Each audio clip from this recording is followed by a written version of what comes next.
ಆತ್ಮೀಯ ರೈತ ಬಾಂಧವರೇ ನಮಸ್ಕಾರ. ನಾನು ನಿಮ್ಮ ಗೌರೀಶ್ ಮಾತಾಡ್ತಾ ಇದ್ದೀನಿ.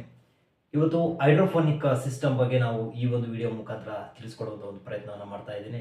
ಸೊ ಈ ಒಂದು ಹೈಡ್ರೋಫೋನಿಕ್ ಸಿಸ್ಟಮ್ ಅನ್ನ ನಾವು ಯಾಕೆ ಬಳಕೆ ಮಾಡ್ಕೊಳ್ಬೇಕು, ಸೊ ಇದರಿಂದ ಏನು ದನ ಕರುಗಳಿಗೆ ಅಥವಾ ಕುರಿ ಮೇಕೆಗಳಿಗೆ ಈ ಒಂದು ಹೈಡ್ರೋಫೋನಿಕ್ ಸಿಸ್ಟಮ್ ಮೂಲಕ ಬೆಳೆಯುವಂಥ ಒಂದು ಮೇವನ್ನು ಕೊಟ್ಟರೆ ಏನೆಲ್ಲ ಬೆನಿಫಿಟ್ಸ್ ಸಿಗುತ್ತೆ ಅನ್ನೋದನ್ನ ಈ ವಿಡಿಯೋದ ಮುಖಾಂತರ ತಿಳಿಸ್ಕೊಡುವಂಥ ಒಂದು ಪ್ರಯತ್ನವನ್ನು ಮಾಡ್ತಾ ಇದ್ದೇನೆ. ಸೊ ಅದಕ್ಕೂ ಮುಂಚೆ ನೀವೇನಾದರೂ ಚಾನಲ್ಗೆ ಹೊಸದಾಗಿ ಬಂದಿದ್ರೆ ದಯವಿಟ್ಟು ಚಾನಲ್ನ ಸಬ್ಸ್ಕ್ರೈಬ್ ಮಾಡಿಕೊಂಡು ಸಪೋರ್ಟ್ ಮಾಡಿ.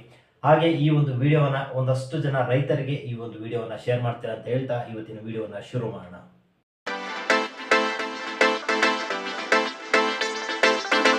ಸೊ ಏನಿದು ಹೈಡ್ರೋಫೋನಿಕ್, ಈ ಒಂದು ಸಿಸ್ಟಮ್ ಇಂದ ಏನೆಲ್ಲ ಒಂದು ಬೆನಿಫಿಟ್ಸ್ ಸಿಗುತ್ತೆ ಅನ್ನೋದಾದ್ರೆ, ಮೊದಲಿಗೆ ಈ ಒಂದು ಸಿಸ್ಟಮ್ಗೆ ಯಾವುದೇ ರೀತಿಯ ಒಂದು ಮಣ್ಣಿನ ಅವಶ್ಯಕತೆ ಇರೋದಿಲ್ಲ. ಸೊ ಸ್ಥಳಾವಕಾಶದ ಅವಶ್ಯಕತೆ ಇರೋದಿಲ್ಲ. ನಿಮ್ಮ ಸ್ಥಳದಲ್ಲಿ ಅಂದ್ರೆ ನೀವು ಇರ್ತಕ್ಕಂಥ ಸ್ಥಳದಲ್ಲೇ ಒಂಚೂರು ಜಾಗ ಇದ್ರೆ ಸಾಕು, ನಿಮ್ಮ ಮನೆಯಲ್ಲೇ ಈ ಒಂದು ಹೈಡ್ರೋಫೋನಿಕ್ ಸಿಸ್ಟಮ್ ಅನ್ನ ಮಾಡಬಹುದು. ಇದರ ಮುಖಾಂತರ ಒಂದಷ್ಟು ಮೇವಿನ ಬರವನ್ನು ನೀಗಿಸಬಹುದು. ಅದರ ಜೊತೆಗೆ ನಿಮ್ಮ ಹಸುಗಳಿಗೆ ಅಥವಾ ಒಂದು ಕೊಬ್ಬಿನಾಂಶ ಅಥವಾ ನಿಮ್ಮ ಕುರಿಗಳಿಗೆ ಸಂಬಂಧಪಟ್ಟಂತೆ ಒಂದು ಫ್ಯಾಟ್ ಕಂಟೆಂಟ್, ಒಳ್ಳೆ ಫ್ಯಾಟ್ ಕಂಟೆಂಟ್ ಬರುತ್ತೆ. ಸೊ ಅದರ ಜೊತೆಗೆ ಒಂದಷ್ಟು ಹಾಲು ಇನ್ಕ್ರೀಸ್ ಆಗುವಂತ ಒಂದು ಚಾನ್ಸಸ್ ಇರುತ್ತೆ. ಸೊ ನೀವೇನು ತಿನ್ನಿ ಕೊಡ್ತಾ ಇದ್ದೀರಾ, ಫೀಡ್ ಇರ್ಬೋದು, ಬೂಸ ಇರ್ಬೋದು ಅಥವಾ ಹಿಂಡಿ ಇರ್ತಕ್ಕಂಥದ್ದು, ಇವೆಲ್ಲವನ್ನ ಒಂದಷ್ಟರ ಮಟ್ಟಿಗೆ ಕಡಿಮೆ ಮಾಡಬಹುದು. ಯಾಕಂದ್ರೆ ಅಷ್ಟರ ಒಂದು ಪ್ರೋಟೀನ್ ಈ ಒಂದು ಹೈಡ್ರೋಫೋನಿಕ್ ಸಿಸ್ಟಮ್ ಇಂದ ಬರುತ್ತೆ. ಸೊ ಈ ಒಂದು ಹೈಡ್ರೋಫೋನಿಕ್ ಸಿಸ್ಟಮ್ ಅನ್ನ ಎಲ್ಲರೂ ಮಾಡಿಕ್ಕೆ ಆಗ್ತಾ ಇಲ್ಲ. ಕೆಲವರು ಮಾಡಿ ಅರ್ಧಂಬರ್ಧ ಮಾಡಿ ಬಿಟ್ಟಿರ್ತಕ್ಕಂಥವ್ರು ಇದ್ದಾರೆ. ಕಾರಣ ಎಷ್ಟೇ ಇರ್ಬೋದು, ಆ ಮಾಡುವಂತಹ ವಿಧಾನದಲ್ಲಿ ಎಲ್ಲೋ ಒಂಚೂರು ಎಡವಿ ಆ ಒಂದು ಮಿಸ್ಟೇಕ್ಸ್ ನ ಮಾಡೋದ್ರ ಮುಖಾಂತರ ಅವರಿಗೆ ಅರ್ಧದಲ್ಲೇ ಬಿಟ್ಟು ಇರ್ತಕ್ಕಂಥ ಉದಾಹರಣೆಗಳು ಸಾಕಷ್ಟು ಜನ ಇದ್ದಾರೆ.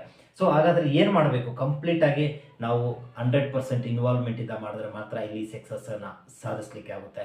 ಇಲ್ಲ ಅಂದ್ರೆ ನಮ್ಗೆ ಇಲ್ಲಿ ಸಕ್ಸಸ್ ಅನ್ನೋದು ಸಿಗೋದಿಲ್ಲ. ಸೊ ಇವತ್ತು ಸಾಕಷ್ಟು ಜನ ರೈತರು, ನೀವು ನೋಡಿರ್ಬೋದು, ಇವತ್ತು ಸಾಕಷ್ಟು ಜನ ರೈತರು ಹೈಡ್ರೋಫೋನಿಕ್ ಸಿಸ್ಟಮ್ ಬಗ್ಗೆ ಐಡಿಯಾನೇ ಇರೋದಿಲ್ಲ. ಇನ್ನು ಕೆಲ ರೈತರಿಗೆ ಐಡಿಯಾ ಇದ್ರೂ ಸಹ ಮಾಡಿರ್ತಾರೆ, ಅದನ್ನ ಮಾಡುವಂತದಲ್ಲಿ ಯಾವುದೋ ಒಂದು ಹಂತದಲ್ಲಿ ಎಡವಿದ್ದಾರೆ. ಸೊ ಆ ಒಂದು ಕಾರಣದಿಂದ ಸೊ ಬೇರೆಯವರೆಗೂ ಸಹ ಅವ್ರು ಹೇಳ್ತಾರೆ ಈ ರೀತಿ ಮಾಡ್ಲಿಕ್ಕೆ ಹೋಗ್ಬೇಡಿ, ಖರ್ಚು ಜಾಸ್ತಿ ಬರುತ್ತೆ ಅಥವಾ ಸೊ ಅದು ಸಕ್ಸಸ್ಫುಲ್ ಆಗಲ್ಲ ಅಂತ. ಸೊ ನಾವು ಮಾಡ್ತಕ್ಕಂಥ ಪ್ರತಿಯೊಂದು ಮಿಸ್ಟೇಕ್ಸ್ ಇಂದ ಅದು ಬೇರೆಯವರ ಮೇಲೆ ನಾವು ಹೊಣೆಯನ್ನ ಹಾಕ್ತಾ ಇರ್ತಕ್ಕಂಥದ್ದು, ಅದು ತಪ್ಪಾಗುತ್ತೆ. ಸೊ ನಾವು ತಪ್ಪು ಮಾಡಿ ಬೇರೆಯವರ ಮೇಲೆ ನಾವು ಹೊಣೆ ಹಾಕೋದು ಸರಿಯಲ್ಲ.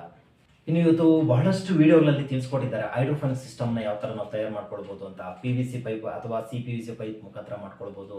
ಕೆಲವರು ಕಟ್ಟಿಗೆಯಲ್ಲಿ ಮಾಡ್ಕೊಂಡಿದ್ದಾರೆ. ಕಟ್ಟಿಗೆಗಿಂತಲೂ ಬೆಟರ್ ಅಂದ್ರೆ PVC ಪೈಪ್ ಅಥವಾ CPVC ಪೈಪ್ ಮುಖಾಂತರ ನಾವು ಸ್ಟಾರ್ಟಿಂಗ್ ಅಲ್ಲಿ ಚಿಕ್ಕದಾಗಿ ಮಾಡ್ಕೊಂಡು ನೋಡ್ಬೇಕಾಗುತ್ತೆ. ಅದರ ಒಂದು ರಿಸಲ್ಟ್ ನಮ್ಗೆ ಯಾವ ತರ ಬರುತ್ತೆ ಅನ್ನೋದ್ರ ಮುಖಾಂತರ ನೆಕ್ಸ್ಟ್ ಸ್ಟೆಪ್ಗೆ ನಾವು ಹೋಗ್ಬೇಕಾಗುತ್ತೆ.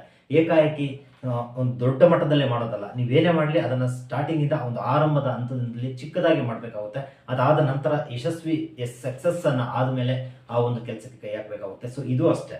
ಸೊ ಸಣ್ಣ ಪ್ರಮಾಣದಲ್ಲಿ ಒಂದು 10 ಟ್ರೈಯಲ್ಲಿ ಪ್ರಯತ್ನ ಮಾಡಿ. ಸೊ ರಿಸಲ್ಟ್ ಯಾವ ತರ ಬರುತ್ತೆ ಅನ್ನೋದನ್ನ ಚೆಕ್ ಮಾಡ್ಕೊಳ್ಳಿ. ಸೊ ರಿಸಲ್ಟ್ ಬಂದ್ರೆ ನಿಮ್ಗೆ ಸ್ಯಾಟಿಸ್ಫೈಡ್ ಆದ್ರೆ ನಿಮ್ಮ ಊರಿನಲ್ಲಿರ್ತಕ್ಕಂಥ ಒಂದು 10 ಜನ ರೈತರಿಗೆ ಸೊ ಇದರ ಒಂದು ಮಾಹಿತಿಯನ್ನ ತಿಳಿಸ್ಕೊಳ್ಳಿ ಸಾಧ್ಯವಾದ್ರೆ. ಸೊ ಅವರು ಸಹ ಅಳವಡಿಸ್ಕೊಡ್ತಾರೆ. ಇದರ ಮುಖಾಂತರ ಫೀಡ್ ಖರ್ಚು ಏನು ಬರ್ತಾ ಇದೆ ನಿಮಗೆ, ಅದರ ಒಂದು ಖರ್ಚು ಕಡಿಮೆ ಆಗುತ್ತೆ. ಅದ್ರ ಜೊತೆಗೆ ಒಂದಷ್ಟು ನಿರೀಕ್ಷಿತ ಒಂದು ಆದಾಯ ಬರಲಿಕ್ಕೆ ಇದೊಂದು ಒಂದು ಬೆಟರ್ ಅಂತ ಹೇಳ್ಬೋದು. ಸೊ ಫೀಡಿನ ಖರ್ಚಿನ ಜೊತೆಗೆ ಹಾಲಿನ ಇಳುವರಿ ಸಹ ಇಲ್ಲಿ ಹೆಚ್ಚಾಗುವಂತ ಒಂದು ಸಾಧ್ಯತೆಗಳಿರ್ತವೆ. ಸೊ ಸಾಕಷ್ಟು ಜನ ರೈತರು ಇದನ್ನ ಬಳಕೆ ಮಾಡ್ಕೊಳ್ತಾ ಇದ್ದಾರೆ. ಇನ್ನು ಕೆಲ ರೈತರಿಗೆ ಇದರ ಅರಿವು ಇರೋದಿಲ್ಲ. ಸೊ ಸೊ ಇಂತಹ ಒಂದು ಯೂಟ್ಯೂಬ್ಗಳಲ್ಲಿ ಹಾಕುವಂತಹ ಒಂದು ವಿಡಿಯೋಸ್ನ ನೋಡಿ ಸುಮಾರು ಜನ ಪ್ರಯತ್ನ ಪಟ್ಟು ಅದರಲ್ಲಿ ಸಕ್ಸಸ್ ಆಗಿರ್ತಕ್ಕಂಥವ್ರು ಇದ್ದಾರೆ, ಫೇಲ್ಯೂರ್ ಆಗಿರ್ತಕ್ಕಂಥವ್ರು ಇದ್ದಾರೆ. ಸೊ ನೀವು ಸೀಡ್ಸ್ನ ಸೆಲೆಕ್ಟ್ ಮಾಡಬೇಕಾದ್ರೆ ಒಂದು ಉತ್ಕೃಷ್ಟವಾಗಿರ್ತಕ್ಕಂಥ ಒಂದು ಚೆನ್ನಾಗಿರ್ತಕ್ಕಂಥ ಒಂದು ಸೀಡ್ಸ್ನ ನೀವು ಇಲ್ಲಿ ಸೆಲೆಕ್ಟ್ ಮಾಡ್ಕೊಳ್ಬೇಕಾಗುತ್ತೆ. ಇನ್ ಕೇಸ್ ಸೀಡ್ಸ್ ಅಲ್ಲಿ ಏನಾದರೂ ಪ್ರಾಬ್ಲಮ್ ಇದ್ರೆ ಖಂಡಿತವಾಗ್ಲೂ ನೀವು ಮಾಡ್ತಕ್ಕಂಥ ಒಂದು ಪ್ರಯೋಗ ಯಶಸ್ವಿ ಆಗೋದಿಲ್ಲ. ಸೊ ಸೀಡ್ಸ್ನ ಸೆಲೆಕ್ಷನ್ ಮಾಡುವಂಥದ್ದು ಸಹ ಅದು ಬಹಳ ಇಂಪಾರ್ಟೆಂಟ್ ಆಗಿರ್ತಕ್ಕಂಥದ್ದು. ಇನ್ನು ನೆಕ್ಸ್ಟ್ ಈ ಒಂದು ಫ್ಯಾಟ್ ಕಂಟೆಂಟ್ ಇದರಿಂದ ಹೆಚ್ಚಳವಾಗುತ್ತದೆ. ಸೊ 100% ಇದನ್ನು ಬಳಕೆ ಮಾಡಿರ್ತಕ್ಕಂಥ ಸುಮಾರು ಜನ ರೈತರು ಹೇಳಿದ್ದಾರೆ. ಸೊ ಆ ಒಂದು ವಿಡಿಯೋಗಳನ್ನು ನಾನು ನೋಡಿದ್ದೀನಿ. ಸೊ ನಾನು ಸಾಧ್ಯವಾದರೆ ಈ ಒಂದು ಫ್ಯಾಟ್ ಕಂಟೆಂಟ್ ಹೆಚ್ಚಳದ ಬಗ್ಗೆ ಮತ್ತೊಂದು ವಿಡಿಯೋದಲ್ಲಿ ಒಂದು ಸೆಪರೇಟ್ ವಿಡಿಯೋನ ಮಾಡಿ ನಾನು ನಿಮಗೆ ಪ್ರಾಕ್ಟಿಕಲ್ ಆಗಿ ತಿಳಿಸ್ಕೊಡೋ ಒಂದು ಪ್ರಯತ್ನವನ್ನು ನಾನು ಮಾಡ್ತೇನೆ. ಜಲಕೃಷಿ ಅಂತ ನಾವೇನು ಕರಿತೀವಿ, ಈ ಒಂದು ಹೈಡ್ರೋಫೋನಿಕ್ ಸಿಸ್ಟಮ್ ಅಲ್ಲಿ ಬೆಳೆದಂತಹ ಈ ಒಂದು ಮೇವನ್ನ ಬಹಳ ಇಷ್ಟಪಟ್ಟು ತಿನ್ನುವಂಥದ್ದು ಎಲ್ಲ ಪ್ರಾಣಿಗಳು ಅಷ್ಟೇ. ಅದು ಕುರಿ, ಕೋಳಿ, ಮೇಕೆ, ಹಂದಿ ಆಗಿರ್ಬೋದು. ಸೊ ಪ್ರತಿಯೊಂದು ಮಲಕ್ಕೂ ಇದನ್ನ ಕೊಡ್ತಾ ಇದ್ದೀವಿ. ಸೊ ಈ ಒಂದು ಹೈಡ್ರೋಫೋನಿಕ್ ಸಿಸ್ಟಮ್ ಅಲ್ಲಿ ಬೆಳೆದಂತಹ ಒಂದು ಫುಡ್ ಬಹಳ ಇಷ್ಟಪಟ್ಟು ತಿನ್ನುವಂಥದ್ದು ಅಂತ ನಾವು ಕರಿಬಹುದು.